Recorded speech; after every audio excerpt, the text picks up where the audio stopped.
As we continue this project, we'll notice here that they'd like us to add some windows and doors to our hotel project. There's a door here, there's a pair of doors here.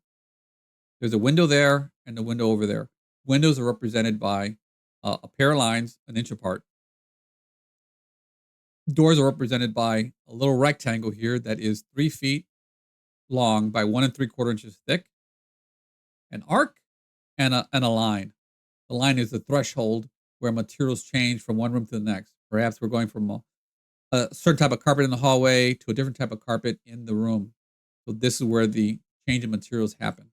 Same with the washroom, same with one room to the next, between this suite and this suite. So let's start by making the window. So let's begin there. If I'm back on my drawing here, the window belongs here. Now notice that when you're drafting, you typically want to make openings completely open like this. There's no lines in here. The windows and doors should be drawn independently. You don't want this line here to continue through that opening there. You want to draw them separately. So if I draw a line, or L, from this corner to this corner, it finds the endpoint snap, escape. I hit enter, repeats the command from this point to this point, hit escape. That draws those two lines right there. Escape. Now I need to draw a line from the middle of that line to the middle of this line, and then use it to create a window, a piece of glass. So if I draw a line, I want to grab the middle of that line there, and you see the little triangle.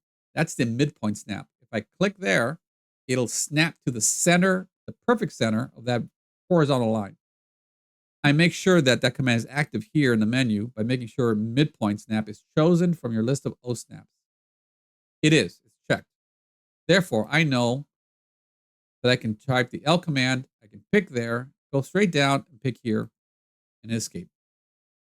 I now have the basis of that window, that piece of glass. What I'll do now is I'll move that line over to the left, half the distance, and then I'll copy it over an inch. And that'll give me an inch piece of glass. So if I move this over, click here, this is the move command right there. I can either use the move command on my keyboard or use this little grip here. This time, I'm going to use the grip.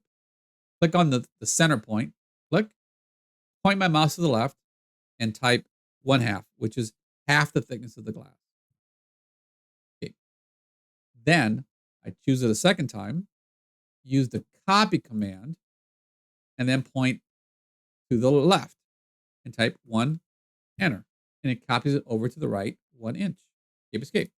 Notice that I can either select the command first and then pick something, or I can pick something and then select the command.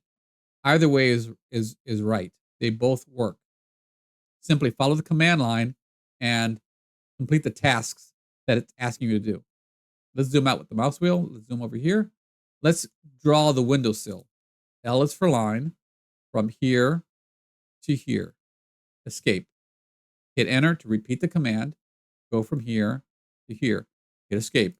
Draw a line, L, from the middle of that line there.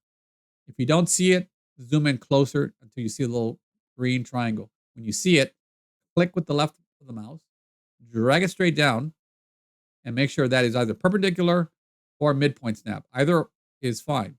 Click. Hit escape. Then we'll copy this, we'll move this line over to the left. Instead of using the grip, I'll use the move command this time. Notice here, I can use the move command first, and then ask me to select objects. Then I can select the object, hit enter, pick a point where to start, drag my mouse to the left, the direction I want to travel, and type 1/2. Then I can zoom in closer. I can then use the copy command. Either you select this line first, or you select the copy command first. Either or works. If I use the copy command here, it asks me to select the objects. I select this, hit enter, pick a point where to start, point my mouse to the right, type a number like 1, enter, and it copies it over 1 inch. And there, we've quickly drawn the windows of the hotel room. Notice here, if I select these lines here, those lines are independent. Those lines aren't these lines for the walls. They're completely separate. And that's how drafting should be. When you're drawing windows and doors, you should have these lines not be the same lines as those there. Always draw them independently, as if there was a hole in the wall. Z, enter, A, enter is zoom all, and I've returned to the uh, full floor plan view. Let's continue drawing some doors.